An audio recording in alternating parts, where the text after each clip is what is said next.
রাসূল বলেছেন কিয়ামতের আগে মানুষ জেনা করবে, জেনাকে মানুষ জেনা মনে করবে না, মনে করবে এটা অ্যাফেয়ার, ছেলে মেয়ের ক্রাশ। এখন নতুন শব্দ আসে কি, ক্রাশ। চোখে চোখে কন্ট্যাক্ট হবে, কো এডুকেশনের মাধ্যমে মোবাইল নাম্বার এক্সচেঞ্জ হবে, রাতের বেলা কথা হবে, ফোন হবে, তারপর চা খাবে, কফি খাবে, ঘুরবে, আস্তে আস্তে বেড়ে যাবে, তারপরে ব্রেকআপ হয়ে যাবে। তাদের কাছে সিম্পল, এটা খুব সিম্পল সিলি ব্যাপার। আর কোরআনের কাছে এটা কি, জিনা। এক কথায় কি, জিনা। জিনায় লিপ্ত থাকা অবস্থায় দোয়া কবুল হয় না, কিন্তু মানুষ যদি এটা থেকে বের হয়ে তওবা করে আল্লাহর জন্যে, তার দোয়া অনেক বড় মানুষের দোয়ার মতো কবুল হয়। ওই 3 বন্ধুর একটা হাদিস আছে না, গুহার মধ্যে চাচাতো বোনকে একা পেয়েও সে ফিরে আসছিল আল্লাহর ভয়ে, আল্লাহ পাক তাকে গুহা থেকে বাঁচায় দিচ্ছেন না? হাদিসটা পড়ে দেখবেন, অনেক বড় হাদিস। জিনা থেকে দূরে থাকলে হৃদয়ে নূর আসবে।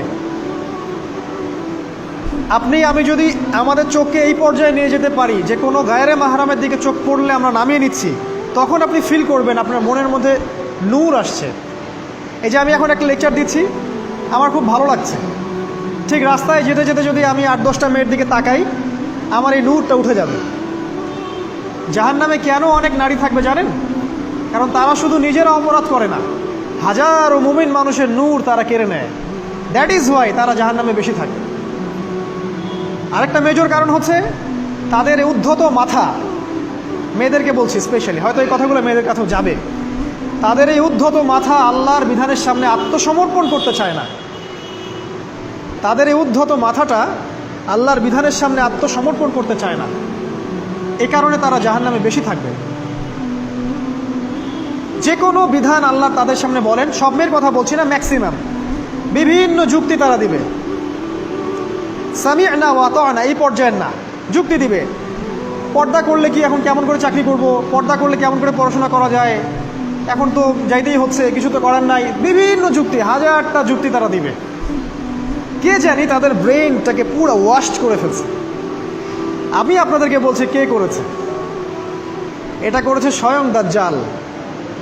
স্বয়ং দাজ্জাল। কারণ হাদিস একটা আছে, রাসূল সাল্লাল্লাহু আলাইহি ওয়াসাল্লাম বলেছেন দাজ্জালের শেষ অনুসারী হবে এক শ্রেণীর নারী। মাশাআল্লাহ, দাজ্জালের শেষ অনুসারী হবে এক শ্রেণীর নারী। তাদেরকে ঘরে ইসলামিক অনুশাসনে রাখার জন্যে বাবা, ভাই, স্বামী শিকল দিয়ে বেঁধে রাখবে, তারপরেও তারা শিকল ছেড়ে বের হয়ে যাবে, আটকাতে পারবেন না। Because of their mind is brain washed. এ কারণে দেখা যায় তাদেরকে যখন কোনো বিধানের কথা আপনি বলবেন, তাদের এই উদ্ধত মাথাটা আল্লাহর বিধানের সামনে অবনত হতে চায় না, বিভিন্ন যুক্তিতর্ক তারা দেয়। এই কারণেই তাদের সংখ্যাটা জাহান্নামে বেশি হবে। আরও কারণ আছে, রাসূল বলেছেন সারা জীবন তাদের জন্য করবেন।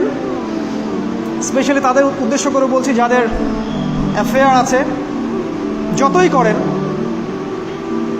যত কিছুই করেন না কেন, আপনি যদি তাকে ভোগ বিলাস এবং পার্থিব সুখ শান্তি দিতে না পারেন, সে আপনাকে চিনবে না এক সময়। আপনি যদি আমাদের কথা বিশ্বাস না করেন, লিখে রাখতে পারেন। আর এমনিতে লিগ্যাল বৈবাহিক সম্পর্কেও সারা জীবন অনেক কিছু করবেন, হঠাৎ একদিন কোনো একটা কারণে ঝগড়া লেগে গেছে, তখন দেখবেন সে বলে বসবে সারা জীবন তোমার কাছে কিছুই পেলাম। আমি নারীদেরকে ছোট করছি না, তাদের কিছু কিছু পয়েন্ট বলছি, এইসব কারণে তারা জাহান্নামে থাকবে। আমি একটু এই কথাটা না বললে জাস্টিস হবে না। রাসূল সাল্লাল্লাহু আলাইহি ওয়াসাল্লাম মেরাজে গিয়েছিলেন, আপনারা জানেন। তিনি মেরাজের রাতে অনেক অলৌকিক জিনিস দেখেছেন, নবীদের সাথে সাক্ষাৎ করেছেন, ইভেন আল্লাহর সাথে কথা বলেছেন, আল্লাহর নূর দেখেছেন। এই সময় সবাই তাকে হাসি মুখে সম্বর্ধনা জানিয়েছিল। যার সাথেই দেখা হয়েছে তার সাথেই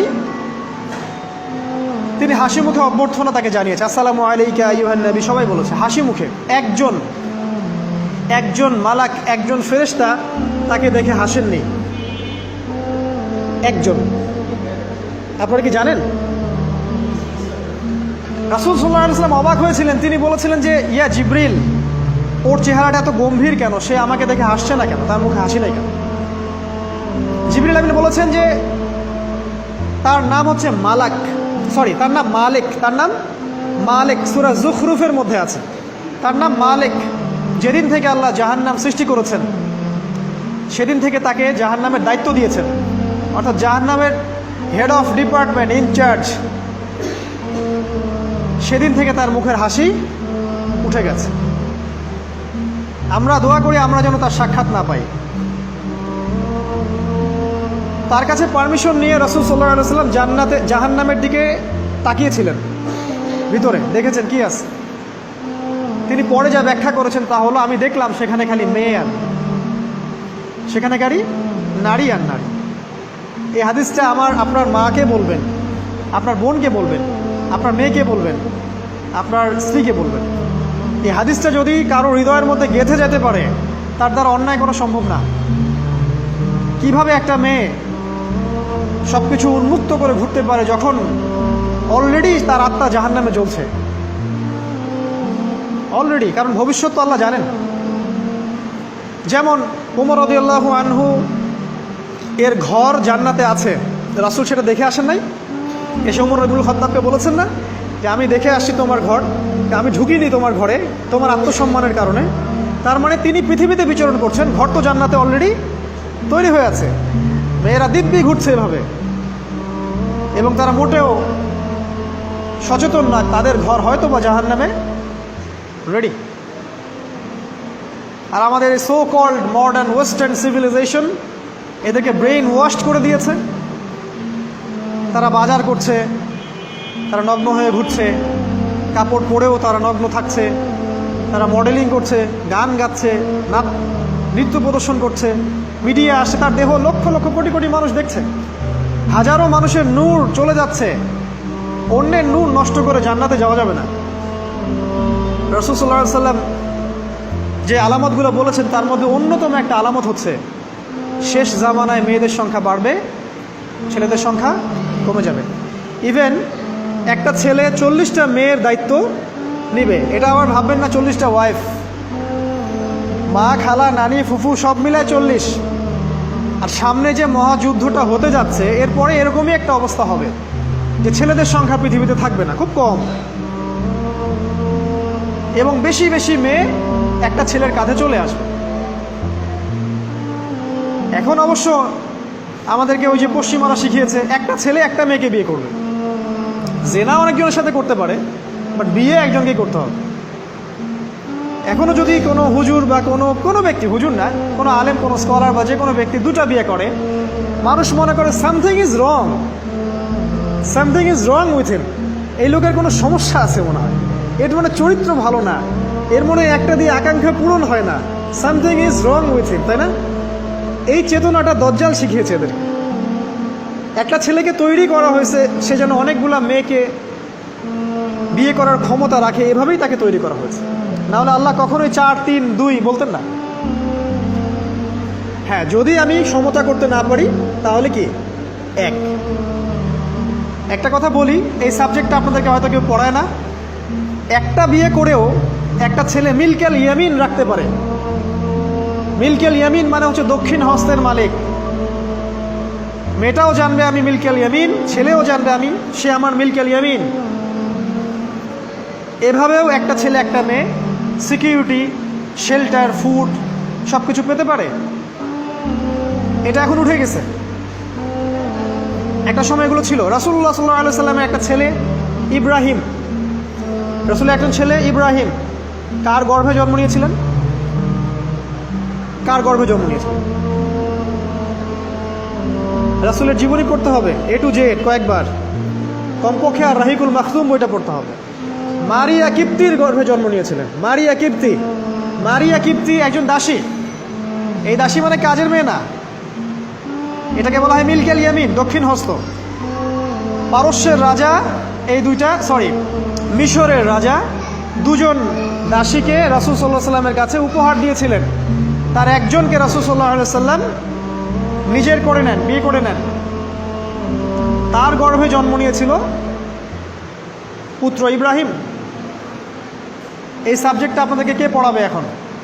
ইভেন এখন আলেম ওলামাও দুটো বিয়ে করতে ভয় পায়, মনে করে যে সমাজের মানুষ আমাকে কি বলে না বলে। সবচেয়ে বড় কথা হচ্ছে এই কাজ করার জন্য ব্যাকবোন শক্ত থাকা দরকার। ব্যাকবোন মানে মেরুদণ্ড, স্টিলের মতো।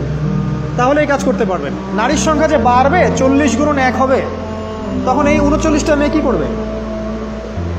এখনও সমাজের মধ্যে নারী পুরুষের অনুপাত 1:4, মানে প্রতি একজন ছেলের জন্য 4টা করে নারী ঘুরছে সমাজে। এটা তো স্ট্যাটিস্টিক, আপনি ইন্টারনেটে গেলেও দেখতে পারবেন। এবং পশ্চিমা কান্ট্রিগুলোতে এগুলো আরও অনেক বেশি, ওদের অনুপাতটা আরও অনেক বেশি। তাহলে এই বাকি মেয়েরা আসলে করবেটা কি? সবাই যদি একটা করে বিয়ে করে, তাহলে বাকি মেয়েদের কি হবে? তারা কি পতিতালয়ের সম্পত্তি হবে? ওদের যৌন অধিকার নাই? ওরা শারীরিক, মানসিক, শেল্টার, ফুড, খাবার, পানীয় এগুলোর অধিকার রাখে না? এখানে নারীবাদীরা কি বলবে? সব নারীবাদী, এদেশের যত নারীবাদী আছে, সেকুলারিজম, এই নারীবাদীরা বেশিরভাগই দজ্জালের এজেন্ট। নিজ হাতে দজ্জাল ট্রেনিং দিয়ে এদেরকে তৈরি করেছে। আপনারা হয়তো ভাবছেন দজ্জাল তো এখনো বের হয় নাই, ট্রেনিং দিল কিভাবে? আমরা কি ইবলিসকে দেখি? ইবলিস নাই, ওর অস্তিত্ব নাই। এখানে ফেরেশতারা ঘিরে রাখছেন, এটা দ্বীনি মজলিস, কেউ দেখতে পাচ্ছি? তাদের অস্তিত্বকে অস্বীকার করতে পারেন? দাজ্জালও এরকমই একটা এভিডেন্স, এরকম একটা সোল। সে অলরেডি রিলিজড, সে শুধু মানুষের রূপে আমাদের সামনে আসেনি, সামনেই আসবে। একজন ইহুদির যুবকের বেশ ধরে সে সামনে আসবে। কিয়ামতের এভিডেন্স হচ্ছে নারীর সংখ্যা বাড়বে, পুরুষের সংখ্যা কমে যাবে। আরেকটা এভিডেন্স হচ্ছে নারী পুরুষের পোশাক পরবে, পুরুষ নারীর পোশাক পরবে। পোশাক মানে কি? জিন্স আর গেঞ্জি? হ্যাঁ, এটাও একটা ব্যাখ্যা। ঢাকায় তো জিন্স আর গেঞ্জি চলছে, টি শার্ট। এখানে অন্য একটা ব্যাপার আছে, আমি সেটা আপনাদেরকে আজকে বলছি। সেটা হলো, এটা শুধু এই পোশাক বলতে শুধু গায়ের পোশাক বোঝানো হয়নি।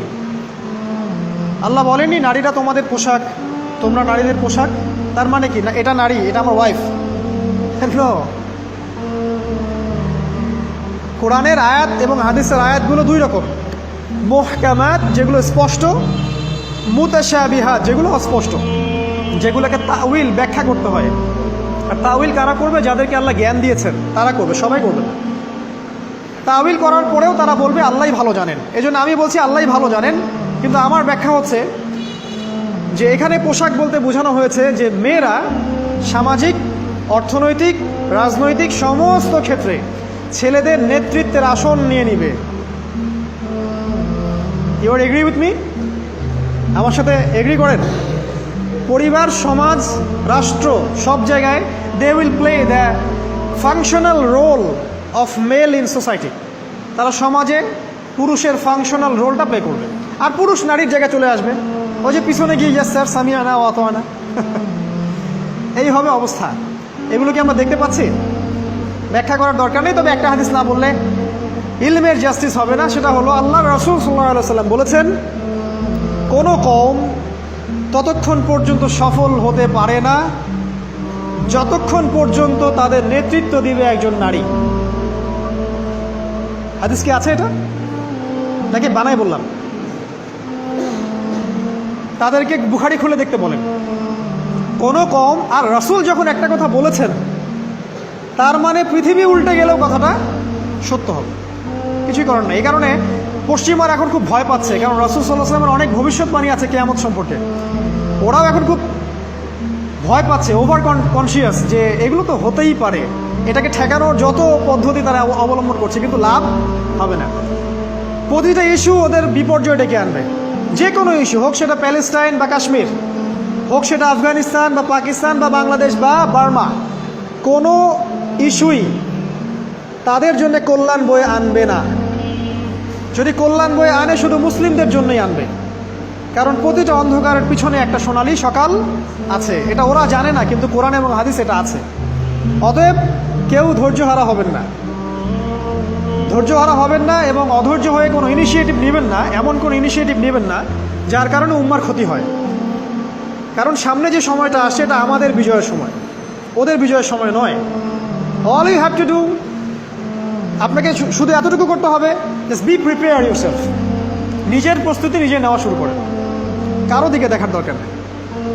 এবং অবশ্যই collectively, as a Umma, as a nation, কিয়ামতের আলামত হচ্ছে নারীর সংখ্যা বাড়বে, পুরুষের সংখ্যা কমবে। নারীরা পুরুষের পোশাক পরবে, পুরুষরা নারীর পোশাক পরবে। পোশাক মানে সোসাইটির ফাংশনাল রোল। মানুষ হালাল হারামের বিবেচনা করবে না। মানুষ জেনা করবে, জেনাকে জেনা মনে করবে না। মানুষ মদ খাবে, মানুষ মদকে মদ মনে করবে না। হারা গাছের